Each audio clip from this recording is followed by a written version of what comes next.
My name is Alan Bracken, and I'm excited to be able to continue on our theme, Extraordinary Success. This is our fourth and final discussion on the topic of tenacity. We've defined tenacity as persistent determination. We've looked at examples of people that have lived lives of tenacity and with tenacity in their life. We've talked about how tenacity is such an important quality to have in order to be extraordinarily successful. And if we want to be extraordinarily successful, it requires tenacious living. Tenacious living being a continual learner, a continual grower, and a continual server. And this is all about gaining knowledge, applying that knowledge, and passing that knowledge on. So in this discussion, we're going to talk about continuous serving. What does continuous serving look like? Well, it's about other people. It's about what we've gained, what we've applied, and what we're going to pass on to other people in service. And I think that this is the part that gets the funnest. This is the part that can make the biggest impact. This is the part that leaves legacies because it affects people. This is about passing it on, passing on what we've learned, what we've accumulated in our life, so that other people can be extraordinarily successful. I think three of the most common things we can pass on are our time, our money, and our knowledge.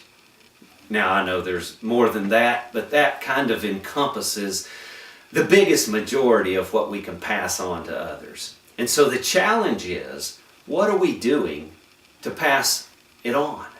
How are we living tenacious lives in service so that other people can live extraordinarily successful lives?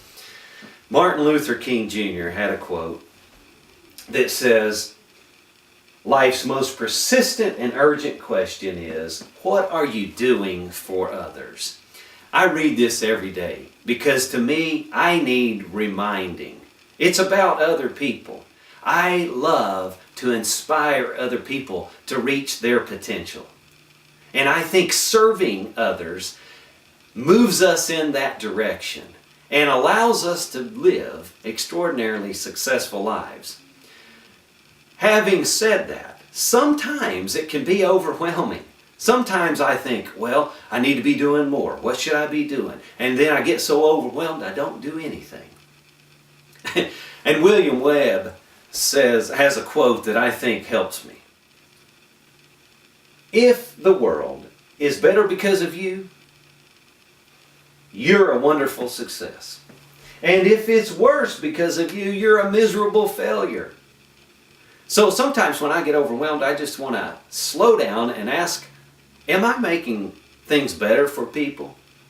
If I'm doing that, that's success. And it's not that hard to not make the world worse. And so we can be reminded and encouraged by this quote. Ask yourself, are you making it better or are you making it worse? If you're making it worse, make the choice to be successful. Make it better by serving someone else and passing it on.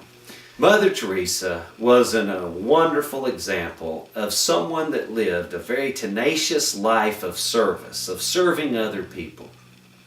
And one of the quotes that stand out to me that she had was, "If you can't feed 100, just feed one." When you're feeling overwhelmed about all there is to do and all you should do and all you can do, just remember, just do something. And all of us can do that. All of us can just do something to make someone's life better. My wife is a great example of someone that serves other people with tenacity and is tenacious about it. Several years ago she said, "Alan, I think we need to adopt." And I said, "Well, I don't think we need to adopt." She said, "Well, I do. Just think about it."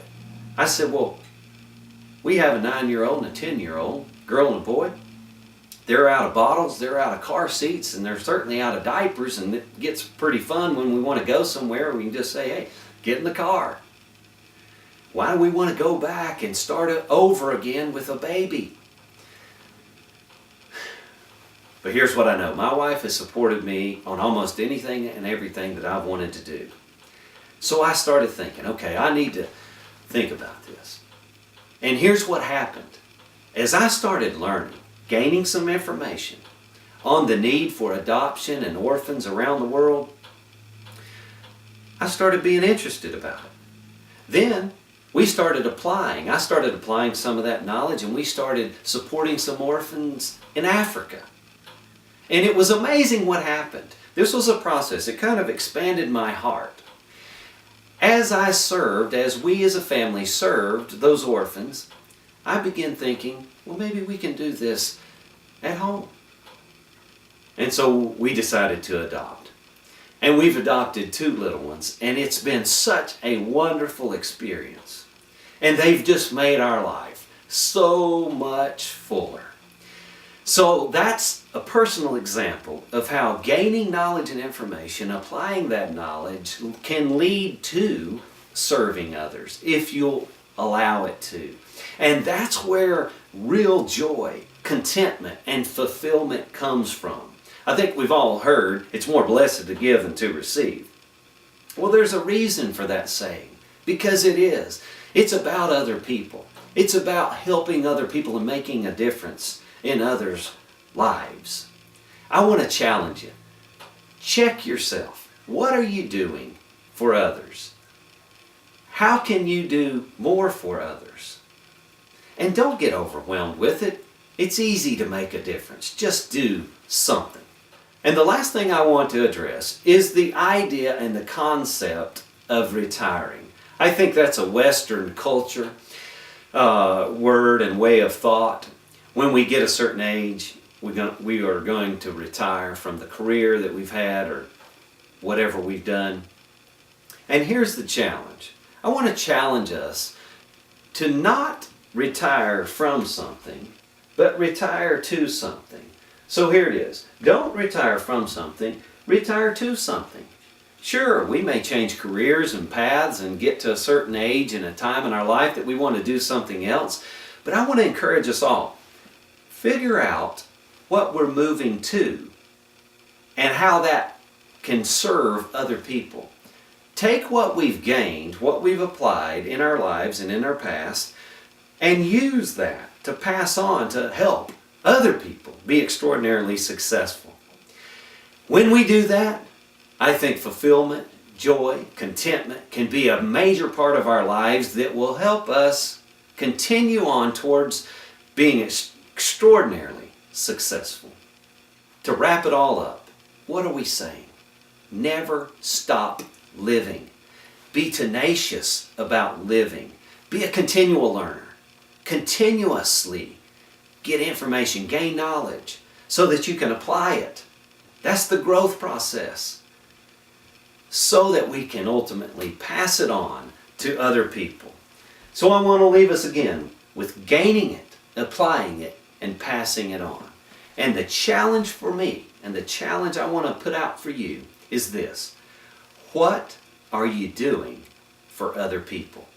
How are you serving others so that they can be extraordinarily successful?